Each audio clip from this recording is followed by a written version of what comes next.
నమస్కారం మాకేవి న్యూస్ కి స్వాగతం. బాపట్ల మండలంలోని సూర్యలంక సముద్ర తీరాన్ని జిల్లా ప్రధాన అధికారులు, బాపట్ల రెవెన్యూ, మున్సిపల్, పోలీస్ అధికారులు ఆదివారం పరిశీలించారు. గత 5 రోజుల నుండి 2 రాష్ట్రాల ప్రజలను, అధికారులను గడగడలాడిస్తున్న జల్ తుఫాన్ ప్రభావం బాపట్ల ప్రాంతాన్ని కూడా వణికిస్తున్నది. RDO Ismail, tahsildar Satyanarayana, municipal special officer Yugandhar Kumar, CI Mehboob Basha, revenue సిబ్బంది సమక్షంలో సూర్యలంక ప్రాంత వాసులు సముద్రానికి ప్రత్యేక పూజలు నిర్వహించారు.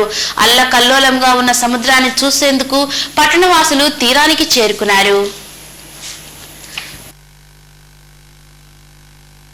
బాపట్ల నియోజకవర్గం మరియు రేపల్ల నియోజకవర్గంలోని జల్ తుఫాన్ ప్రభావిత ప్రాంతాలను మంత్రి మోపిదేవి వెంకటరమణ, జిల్లా స్పెషల్ అధికారి వెంకటేష్లు ఆదివారం పరిశీలించారు.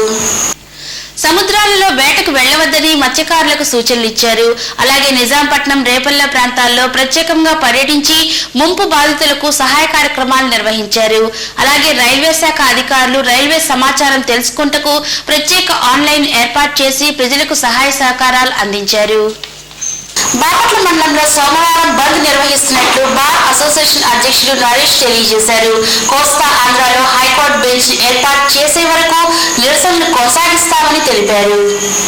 మరి జాయింట్ యాక్షన్ కమిటీ వారు హైకోర్టు బెంచ్ ని గుంటూరు, విజయవాడ మధ్య ఏర్పాటు చేయాలని న్యాయవాదులందరూ కలిసి ఇచ్చిన జాయింట్ యాక్షన్ కమిటీ వారి పిలుపు మేరకు రేపు 8వ తారీఖు బాపట్ల బంద్కు పిలుపునివ్వటమైనది.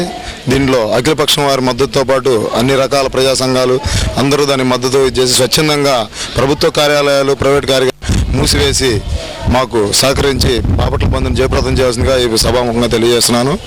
ఈ సందర్భంగా మన పశ్చిమ గోదావరి జిల్లా నుంచి నెల్లూరు జిల్లా వరకు 5 జిల్లాలు, కోస్తా జిల్లాల నుంచి ఈ హైకోర్టు బెంచి ఏర్పాటు విషయంలో ఈ బంద్ పిలుపునిచ్చారు కాబట్టి ప్రజలు తప్పనిసరిగా బంద్లో పాల్గొని మాకు సహకరించాల్సిందిగా తెలియజేస్తున్నాను. బాపట్లపట్నంలోని చంద్రబాబు నాయుడు కళాక్షేత్రంలో సమైక్య వికలాంగుల సమావేశాన్ని ఆదివారం నిర్వహించారు.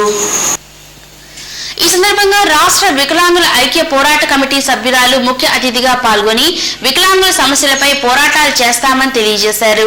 అలాగే అన్ని రాజకీయ పార్టీలు మరియు స్వచ్ఛంద సేవా సంస్థలకు సంబంధించిన నాయకులు పాల్గొని వికలాంగులకు మద్దతును తెలియజేశారు.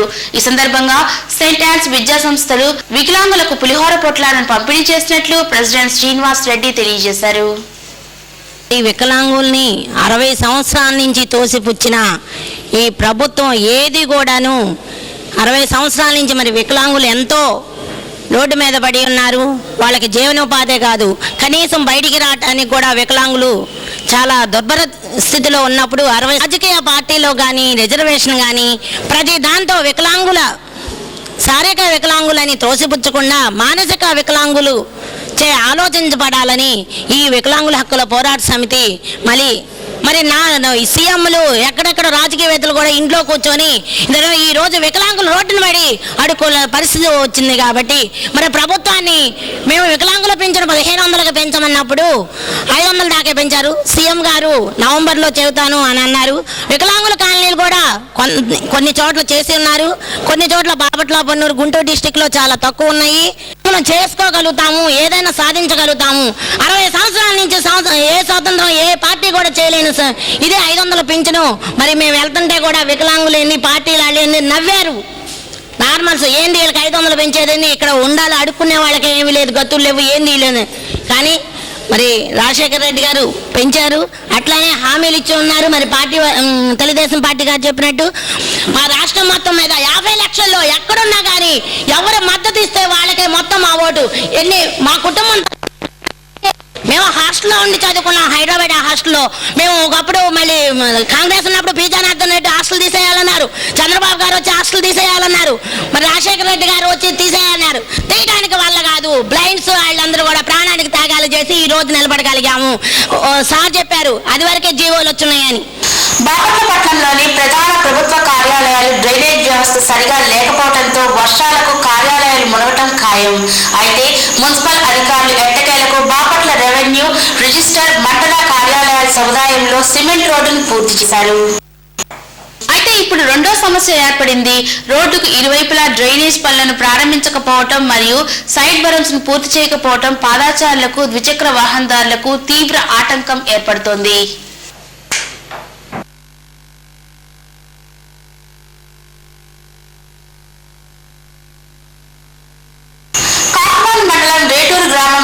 పాఠశాలలోని విద్యార్థులకు విద్య నేర్పించే పరిస్థితిలో స్కూల్ లేదని, విద్యార్థులు నేర్చుకునే విద్య ఆరోగ్యం కాపాడుకోవటమే అని పాఠశాల హిందీ అధ్యాపకులు తెలియజేశారు.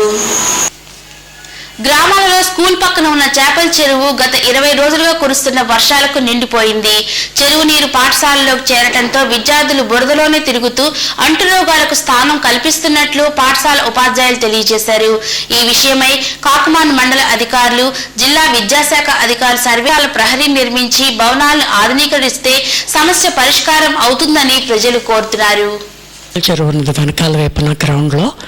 ఆ చేపల చెరువుకు వెనుకున్నటువంటి తుమ్ముని పూర్తి చేసి అక్కడంతా ఆక్యుపేషన్స్ వచ్చినాయి.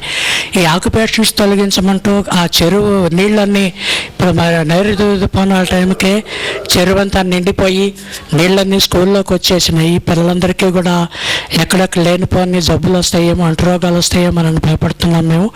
దానికి తోడు ఇప్పుడు వచ్చినటువంటి తుఫాను మూలంగా కూడా ఈ స్కూల్లో వరద నీరు ఈ సందర్భంగా అంతా పాచిపెట్టిపోయి అంతా కూడా రోగాలు వచ్చే పరిస్థితిగా కనిపిస్తోంది. మేము మా కాకుమాన మండలానికి సంబంధించినటువంటి ఎంఆర్ఓ గారి దగ్గరికి వెళ్ళాం, ఎండిఓ గారి దగ్గరికి అప్లై చేశాం. బాపట్లపట్నంలోని పలు ప్రాంతాల్లో 40 రోజులుగా నిల్వ ఉన్న మురుగునీటిని మున్సిపల్ అధికారులు స్పెషల్ డ్రైవ్ చేపట్టి తొలగించే పనిలో నిమగ్నమయ్యారు. పట్టణంలోని హోమ్ సైన్స్ కళాశాల వెనకవైపున గల కోయవారి గృహాల్లోకి మురుగునీరు కళ్లపాలెం రోడ్లపైకి రావడంతో ప్రాంతం మొత్తం తీవ్ర దుర్గంధాన్ని వెదజల్లుతున్నది. అలాగే 6వ వార్డు జమీదార్పేట నందు నిల్వ ఉన్న నీటిలో దోమలు పెరిగి విష జ్వరాలు ఉజృంభిస్తున్నట్లు ఆ ప్రాంత వాసులు మా కేబుల్కి తెలియజేశారు. బాపట్ల మండల మున్సిపాలిటీ పాఠశాలలో కొత్తగా చేరే ఉపాధ్యాయులకు టీచర్ సంఘాలు స్వాగతం పలికారు. పట్టణంలోని మున్సిపాలిటీ పరిధిలోని 32 SGD పోస్టులకు శనివారం రాత్రి కౌన్సిలింగ్ నిర్వహించి కొత్త టీచర్లను ఆర్డర్స్ కు మున్సిపల్ స్పెషల్ అధికారి మరియు మున్సిపల్ కమిషనర్ల చేతుల మీదుగా అందజేశారు. అలాగే 32 మంది టీచర్లలో 20 మంది BED ఉపాధ్యాయులు కాగా 12 మంది DED ఉపాధ్యాయులు సెలెక్ట్ చేసినట్లు municipal special officer Yugandhar Kumar తెలియజేశారు. ఈ వార్తలు ఇంతటితో సమాప్తం. తిరిగి మా కేబుల్ న్యూస్ లో మళ్ళీ కలుద్దాం.